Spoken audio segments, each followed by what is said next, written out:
तो स्वागत है आप सभी का हमारी एक और नई वीडियो में। आज मैं आया हूं दर्शन जी के साथ। दर्शन जी बताएंगे। दर्शन जी, आज हम कहाँ आए हैं?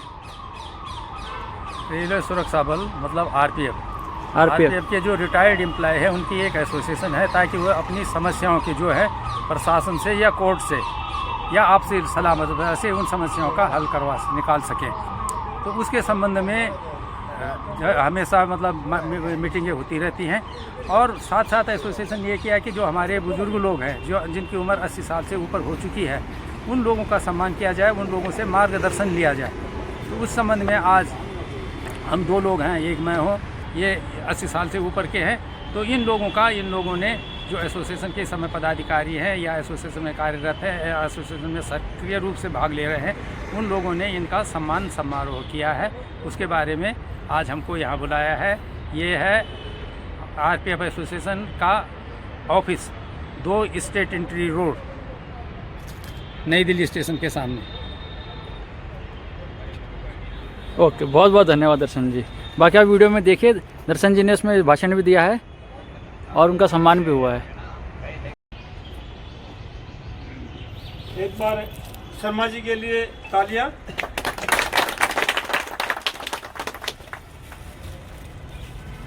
आगे शर्मा जी,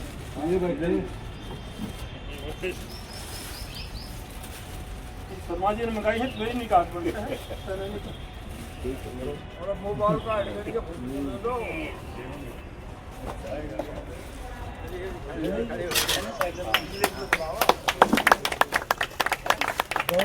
दोनों आदमी देखो ना थोड़ा। बहुत बढ़िया।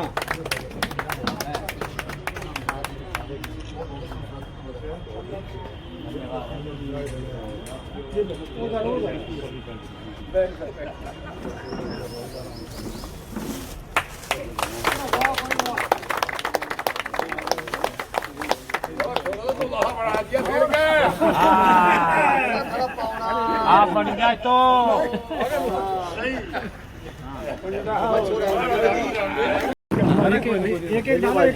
अरे इधर मुंह करके, इधर मुंह करो, फोटो भी आनी चाहिए आपकी। इधर मुंह करे जो खड़ा हो जाना।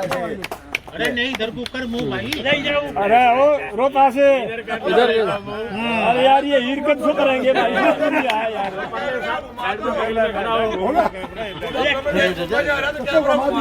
इधर देख ठीक है।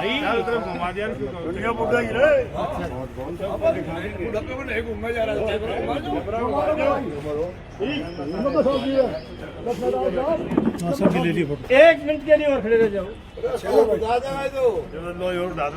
राणा जी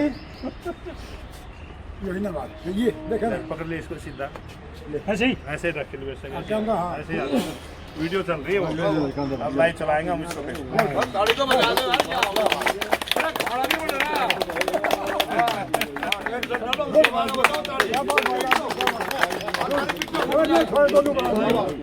हमारे पास ही बात हो कि हम भी जो है ना आपकी तरह से और सुखी जीवन।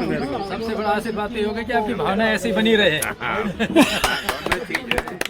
लोगों का इतना वो कर रहे हो।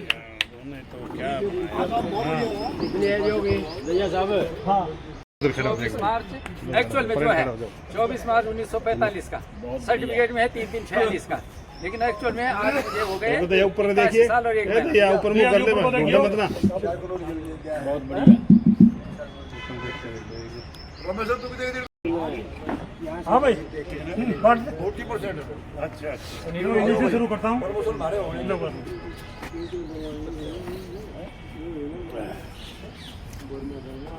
आशीर्वाद दो,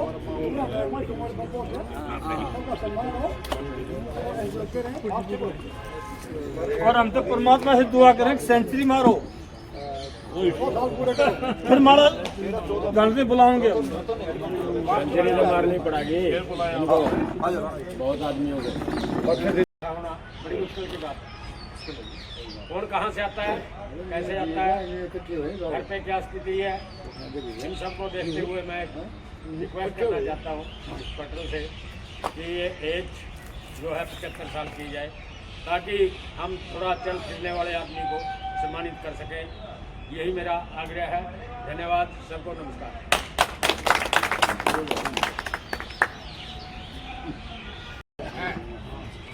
80 साल वाले को हम सम्मानित कर रहे हैं, तो क्या 75 साल वाले को सम्मानित करना के लिए सब सहमत है?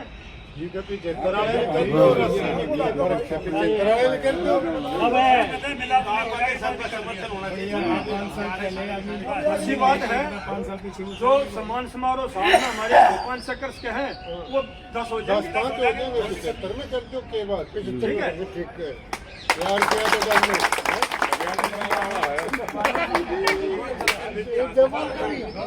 सरकार तो मंजूरी लेनी है, ठीक है। एक भाई ने कही बाकी न मानी तो हो गया प्रस्ताव बस। घर की भाई का लिखनी है इनको ऑब्जेक्शन चल रहे हैं जिसके उसको समझ में जाए तो अच्छा।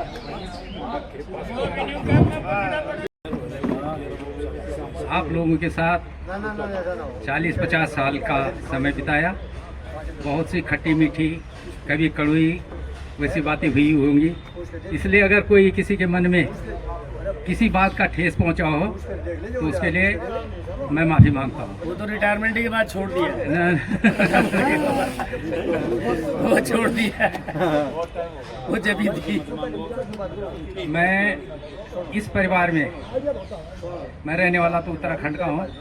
हिमालय के लोग हिमालय की पहाड़ियों पे पैदा हुआ हूँ। तो एक बार ऐसे ही कोई बात आई थी तो हमें उसने टोंटिंग सी कसी थी, यार पहाड़ी क्या होते हैं। मैंने कहा कुछ भी होते हैं या नहीं होते हैं, लेकिन एक चीज़ में बड़े हैं कि मैं 6000 फीट की ऊंचाई पे पैदा हुआ, तुम नहीं हो सकते। तो उस चीज़ में काफ़ी वो था। देवभूमि का रहने वाला हूँ। 1970 में मैं इस परिवार में शामिल हुआ। उस समय की स्थिति बहुत दयनीय स्थिति थी। आज की स्थिति में बड़े भाग्यवान आप लोग थे जो इसके उस स्थिति के बाद में आए और उनको सुविधाएं मिली। और आज की जो लोग जनरेशन जो है वो बहुत भाग्यशाली है, क्योंकि बहुत सी सुविधाएं मिल रही हैं और कोई भी मतलब टेंशन लोगों के मन में नहीं है। तो 70 में तब आए थे, तब अधिकारियों की इतनी मनमर्जी चलती थी कि एक थे डोगरा साहब। अगर डोगरा साहब की बाय नेम ले रहा हूँ, स्वर्ग में चले गए होंगे वो, क्योंकि हिंदुस्तान में मरने के बाद सभी होते हैं स्वर्ग। उल्लड़ मुरादाबादी की कविता है कि हिंदुस्तान में मरने के बाद सभी होते हैं स्वर्गीय, विधि ने काहे को नर्क बनाई, क्या वो हम भैंस बंधेगी। तो हम तो ये कहेंगे कि सभी स्वर्गीय थे जो चले गए। उस समय उनकी ऐसी कुती बोलती थी कि कुछ दिन बाद सिलेक्शन हुआ नायकी का, मैं उसमें मतलब मैं आउटस्टैंडिंग में आया था और उन्होंने मुझे फेल कर दिया। तो उस समय ये ऐसे थे हरिविलास राय साहब, वो अड़ गए। उन्होंने कहा कि ये आउटस्टैंडिंग और इसको फेल कैसे करो। मुझे 172वां नंबर दिया। तो अब आप अंदाजा लगा सकते हो कि उस समय की अफसरशाही क्या रही होगी और मैं कितना पीछे चला गया होगा। अगर मुझे उस समय आउटस्टैंडिंग का दर्जा मिल गया होता तो मैं एएससी की उसमें पहुंच गया होता उस समय से। फिर बाद में इसी ढंग से चलते रहे, आप लोगों के साथ काम करते रहे। तो इसमें हम लोगों को मतलब नई से नई समस्याओं के वो करने पड़े। जरूरत यह पड़ी कि एसोसिएशन की आवश्यकता क्यों पड़ी। एसोसिएशन की आवश्यकता किसी अफसर से व्यक्तिगत कोई किसी का संबंध तो था नहीं, व्यक्तिगत किसी की दुश्मनी तो नहीं, लेकिन चूंकि पूरे परिवार के साथ एसोसिएशन आरपीएफ परिवार के साथ अन्याय हो रहा था, इसलिए उस एसोसिएशन की जरूरत पड़ी। और एसोसिएशन की जरूरत के लिए किसी आदमी को तो आगे आना था। AK मजूमदार साहब ईस्टर्न रेलवे में वो सबसे पहले आए थे। उनका एक ही वो था कि भगवान ये मूड़ी कट सकती है, झुक नहीं सकती, और इसी वो स्लोगन को लेकर वो आगे बढ़े। एक बार वो स्पीच दे रहे थे तो वो कह रहे थे कि हम एक होटल में ठहरे हुए थे, तो सामने नीचे वैसे बस्ती थी, झुकी हुआ टाइप की बस्ती थी। तो कहने लगे कि वहाँ से एक रोने की आवाज़ आ रही थी बच्चों की, और बगल वाले कमरे में भी कुछ लोग टिके हुए थे, उन वहाँ से भी बच्चों की आवाज़ आती थी। कहने लगे हमें नींद नहीं है, हम बाहर करें। उन लोगों को पूछा कि भाई तुम क्यों रो रहे, तुम्हारे बच्चे क्यों रो रहे हैं, होटल में ठहरे हो, अच्छी भली तुम्हारे पास सुख सुविधाएं है, पैसे वाले लोग हो, बच्चे क्यों रो रहे हैं। तो बच्ची ने कहा कि हमारे पापा जो आज चॉकलेट लाए वो अच्छी क्वालिटी की नहीं है, हम इसलिए रो रहे हैं। और वो पापा उस चीज़ को लाए नहीं। फिर वो झुग्गियों वालों के पास गए, कहने लगे आप क्यों रो रहे हो भाई, बच्चे आप क्यों रो रहे हैं। कहने लगे हम 2 दिन से खाना नहीं खाया और इस वजह से हमारे पापा ने कहा था कि आज तुम्हारे लिए कुछ खाना लेके आएंगे, और वो खाना नहीं मिला हमको, इसलिए रो रहे हैं। फिर उन्होंने अपनी तरफ से कुछ लाए होंगे, उन बच्चों को खाना खिलाया। तब उनके दिमाग में आया कि हम लोगों ने हम बाहर के लोगों की तो उस समय से सुन रहे, लेकिन जो अपने भीतर अपना परिवार है, अपने परिवार में जो लोग रो रहे हैं, अपने परिवार में जो लोग दुखी हो रहे हैं, उनके साथ जो अन्याय हो रहा है, उनकी देखभाल कौन करेगा। तो उन्होंने कहा कि इसके लिए मैं आगे आता हूँ, और उन लोगों के साथ इतना अन्याय हुआ, उनको मीसा में बंद होना पड़ा उस समय, उनके साथ बहुत बुरी हालत हुई। तो इस प्रकार से कुछ लोग जो आगे आए, उन लोगों ने मतलब इस परिवार को संभाला। अरे थोड़ा शांत हो जाओ, दूसरी मीटिंग धीरे धीरे ये परिवार बढ़ा। परिवार बढ़ने के बाद हम जैसे लोग सब जो लोग रिटायर हो गए हैं, इन लोगों के मन में भी कुछ आया कि हम इस परिवार को जो सर्विस में हैं उनके लिए तो एसोसिएशन थी, हालांकि आजकल एसोसिएशन का उसकी भी कार्यवाही सारी ठप है, लेकिन जो रिटायर्ड आदमी हो गए उस पर तो कोई अंकुश है नहीं, कोई रूल रेगुलेशन उनके लिए है नहीं, और कोई उनकी बात सुनता नहीं, सामर्थ्य भी नहीं है। बहुत से लोग जो रिटायर हो जाते हैं उनके पास सामर्थ्य उनके पास नहीं रह जाती कि वो अपनी समस्याओं को अफसरों तक पहुंचाए, और अफसर वो देते भी नहीं। एक दिन मैं चला गया पचकुआ रोड, तो पचकुआ रोड में एक कमांडेंट थे उस समय, तो उन्होंने मुझे देखा तो एकदम से गुस्सा हो गए। मैंने कहा भाई आप क्यों गुस्सा हो रहे हो? फिर मैंने भी उनको उनका जितना उन्होंने कहा था मैंने उनसे ज़्यादा जवाब दिया। तो फिर वो अंदर चले गए, एक को बुलाया कि ये कौन है, कहने लगे जी रावत साहब है। तो फिर उसकी वो लगे, मुझे फिर रावत साहब कह के संबोधित करने लगे। कहने लगा मैंने आप लोगों के लिए तो एक अलग कमरे में इंतजाम किया है कि जो रिटायर्ड आदमी है वो यहाँ आके बैठे।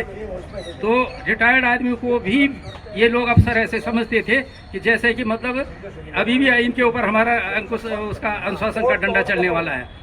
तो आप लोगों का बहुत बहुत धन्यवाद है कि जो रिटायरमेंट के बाद एक दूसरे के सुख दुख की समस्याओं के दे रहे हैं और सुखी में भी शामिल हो रहे हैं। अभी जो लोग यहाँ आए हैं एक दूसरे से बहुत दिनों से एक दूसरे से मिले नहीं होंगे, एक साथ नौकरी की होगी, सुख दुख का समय भी एक साथ बिताया होगा।